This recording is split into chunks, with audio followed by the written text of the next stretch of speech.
Bridget's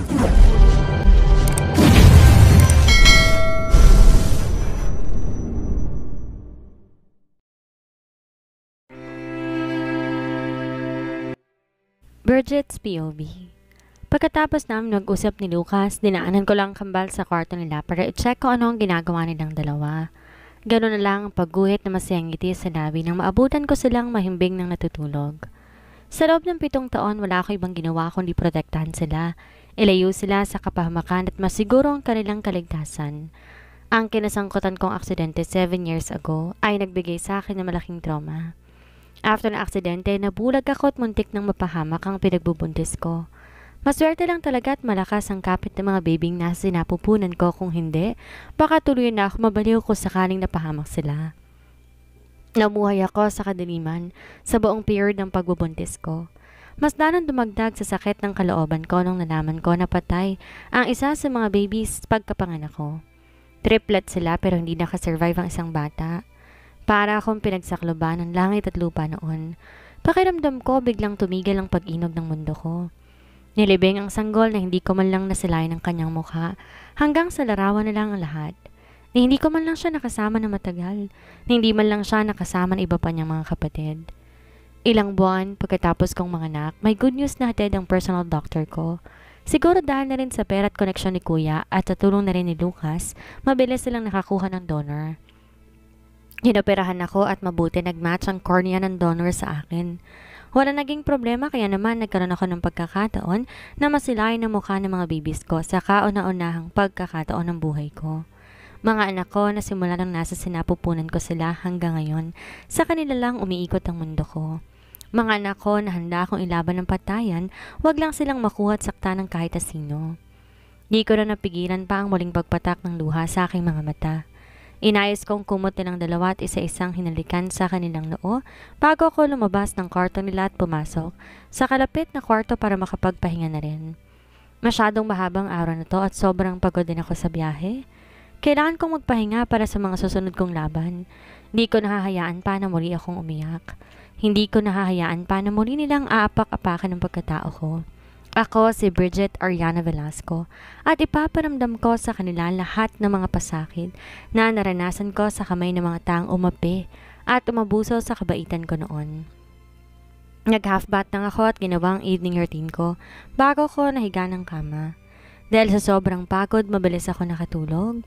Eksakto 6:00 ng umaga ako nagising kinabukasan. Kagad akong bumangon ng kama at nanigo. Nagpalit ng komportabling damit at lumabas ng kwarto, diretso sa kwarto ng mga anak ko. Wala na sila sa kwarto pagkarating ko. Siguro gising na rin at nasa labas na para magdaro. Walang dapat na ipag-alala dahil malaking tiwala ko sa mga yaya nila. Mula babies pa ang mga bata, sila lang nag-aalaga sa kambal. Kaya naman alam kong di nila pababayaan ang mga anak ko sa lahat ng oras. Diretso ko kusina para sana maghanap ng maiinom nang mapahinto ako sa paghakbang.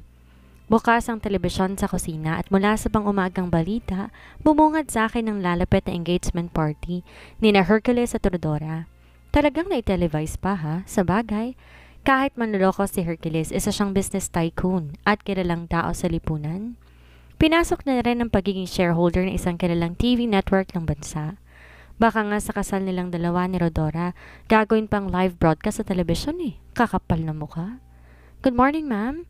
Kaagad kong bawi ang pagkakatitig sa telebisyon nang marinig ang pagbati ng isa sa mga kasambahay namin. Good morning, I need coffee, manang.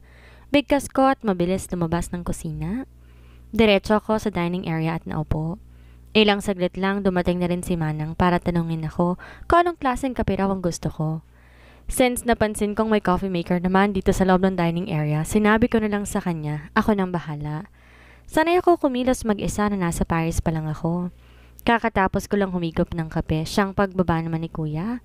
Mukhang ready na siyang pumasok ng opisina. Ang aga natin ngayon ah. Kaagad na tanong sa akin ni Kuya. Hinintay ko muna siyang makaupo sa tapat ko bago ko siya sinagot. Pupunta ako sa eskwelahan na pag-i-enrollan ng mga bata. Sagot ko, natigilan naman si Kuya. Seryoso akong tinitigan sa mga mata bago ko sinagot. Ihintayin mo muna ang pagdating ng mga bodyguards na inihire ko para sa inyo. Kahit naman walang banta sa buhay ninyo, kailangan pa rin natin masiguro ang 100% na kaligtasan ninyo ng mga bata. Sagot ni kuya sa akin. Di naman ako nakaimik. Ayoko nang maulit pa ang mga nangyari noon. Lahat ng gusto ko. Wala kang choice kundi sundin dahil para din naman sa kapakanan ninyong mag-ina itong gagawin ko. Muling bigkas ni kuya. Natatawa naman akong tumango.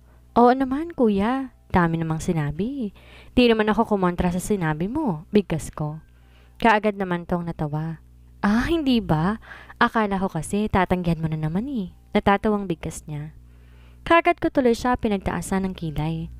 Paalis kami ng bahay nang bigla namang dumating si Lucas. Naka-formal attire to kahit lalong lumutong ang angkin nitong gandang lalaki. Kung di lang traumatic ang nagdaan kong pag-ibig, baka matagal ko na rin siyang minahal. Kaya lang sa ngayon hindi pa talaga ako ready para pumasok sa panibagong relasyon. Ayoko rin siyang gawing panakipbutas at lalong ayoko na maging unfair sa kanya. Masyado siyang mabait sa akin para gamitin siya, para lang tuluyin kong malimutan ang mga nangyari sa akin noon. Hey, saan ang punta ninyo? Kaagad na tanong niya. Nagkagulo na naman ang dalawang bata na makita nila ang kanilang ninong.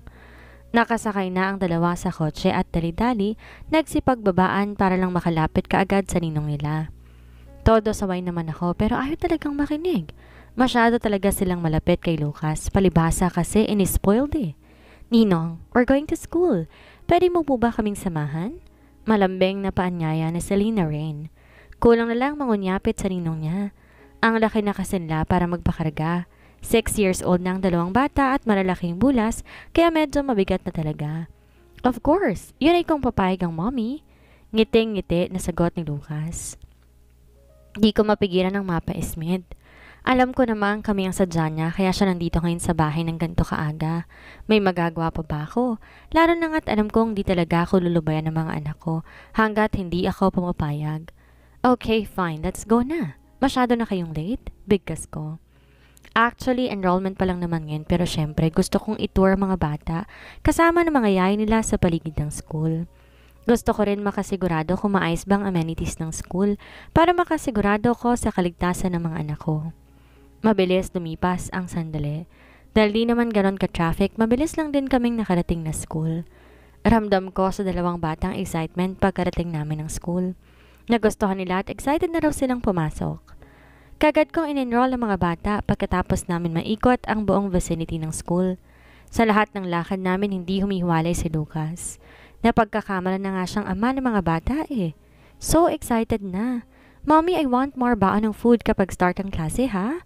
Malambing na wika sa akin ni Selena habang pabalik na kami sa kotse. Mahigpit siyang nakahawak sa kamay ko samantalang si Stel Kaiser naman nakahawak sa kamay ng kanyang ninong Lucas. Para kaming isang masayang pamilya kung titingnan sa malayuan. Malapit na kami sa kotse nang may bigla akong naalala. Hinalungkat ko ang aking bag at gano'n na lang ang gulat ko nang mapansin ko na wala ang aking phone. Mabilis kong hinarap si Lucas para sabihin sa kanya kung anong problema. I think naiwan kong phone ko sa treasury office. Pwede bang mauna na kayo ng mga bata sa kotse? Doon ko na lang kayo pupuntahan. Babalikan ko lang ang phone ko. Kaagad kong wika kay Lucas. Napansin kong agad siyang nag-alangan. Gusto pa yata akong samahan pabalik ng school building. Masyadong mainit at hindi po pwedeng mapagod ng sobra si Selena. Ayos lang ako, sandali lang to, bigkas ko. Alanganing tumango naman si Lucas kaya mabilis na akong tumalikod. Sinenyasan ko pa ang dalawang yaya na sumunod na akin Lucas na kaagad namang tumalima. Mabilis ako naglakad pabalik ng school building. Medyo mainit at masakit ng sikat ng araw na tumatama sa balat ko. Tagaktak ang pawis sa aking noon na muli ako makapasok sa loob ng building. What have you done? I told you na hindi kayang pumasok ng school si Alina dahil sa kondisyon niya. Napahinto ako sa paghakbang nang marinig kong isang pamilyar na boses. Mukha silang nagtatalo kaya naman wala sa sariling nilibot kong tingin sa paligid at gano'n na lang ang gulat ko. Nakita ko ang dalawang tao na naglalakad papunta sa gawi ko. Walang iba kundi si Hercules habang karga niya ang isang batang payat. Namumutla ang bata talatang may sakit. Todo ang pagtatalo nilang dalawa ni Rodora habang naglalakad silang dalawa. Mabilis ang hakbang at agad akong napakubli sa isang mataas at malagong halamanan. Hindi pa ako readyng makita sila.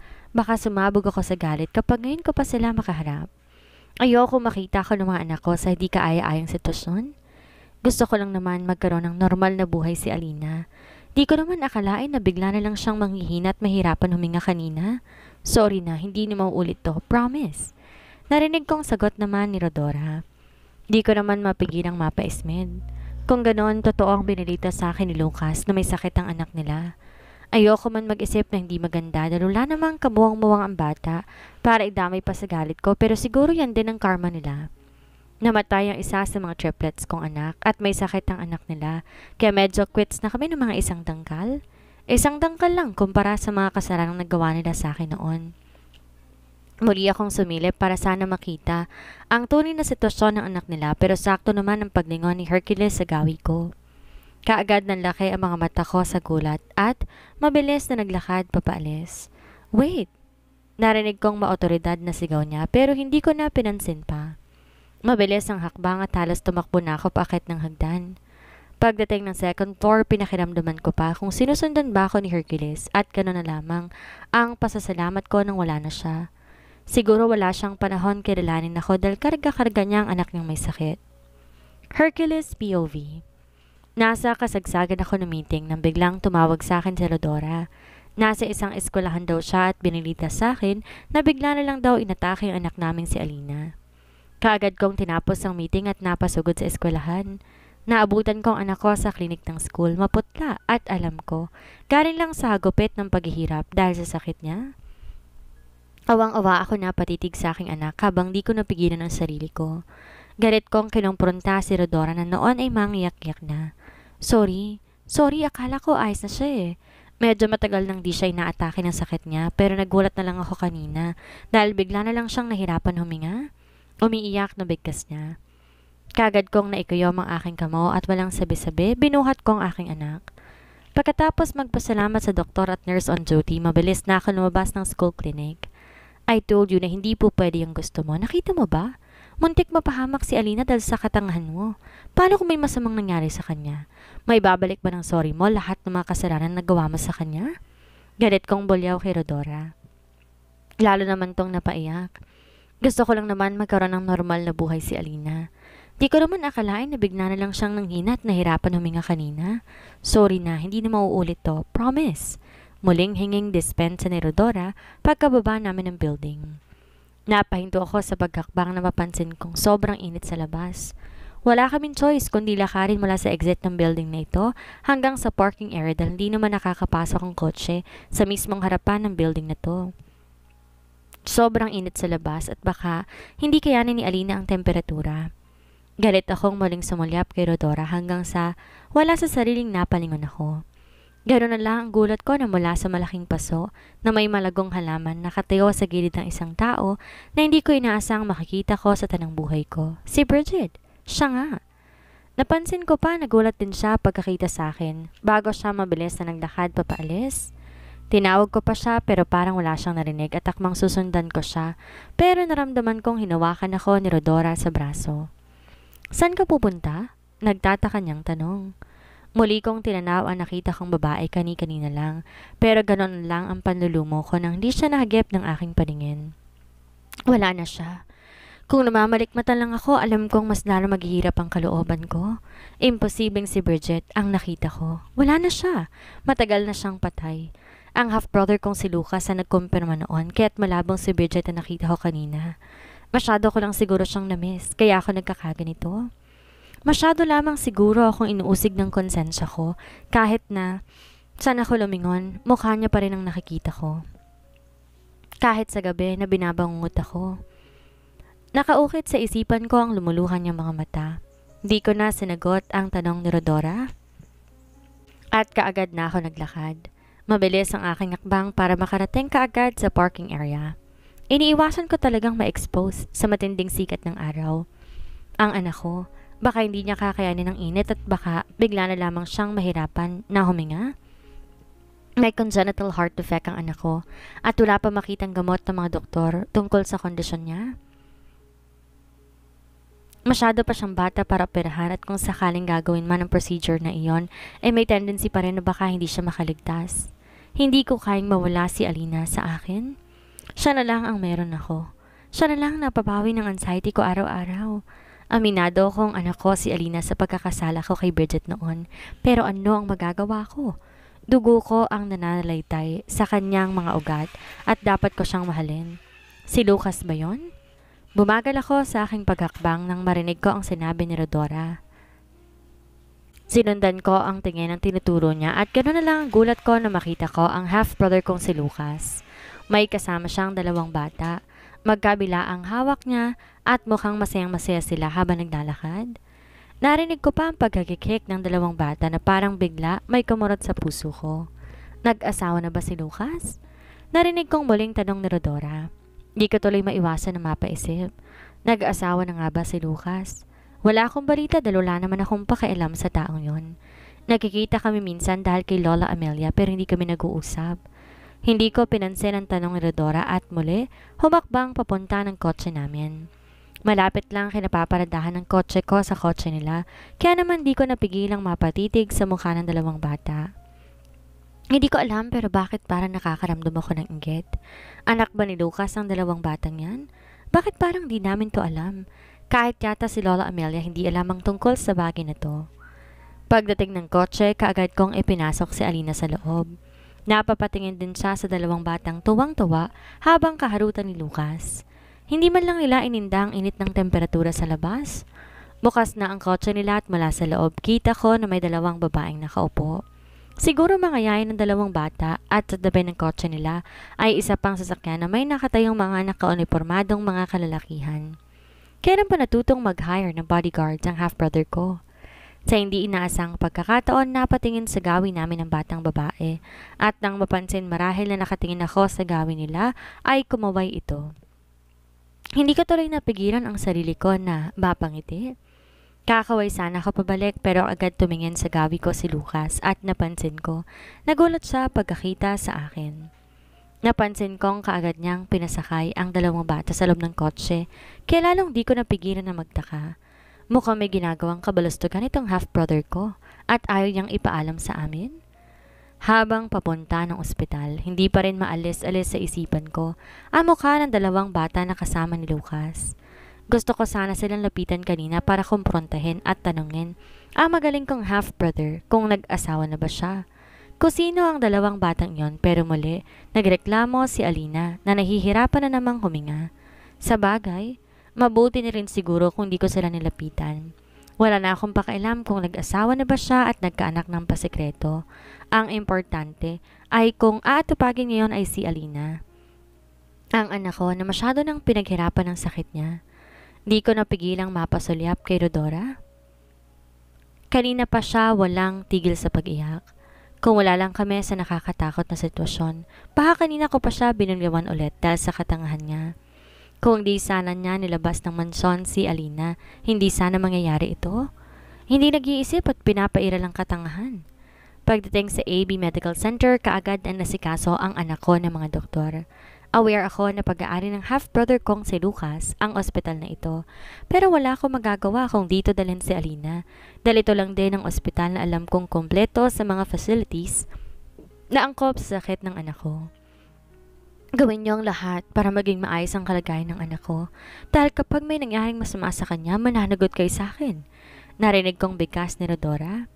Talagang may gana pa siyang manindak sa mga staff ng ospital na to. Hindi niya ba naalala na noong last na pinanindak niya, muntik ng tanggihan ng management si Alina? Nalaman ng half-brother ko at halos ipakaladkad niya palabas ng ospital si Rodora noon.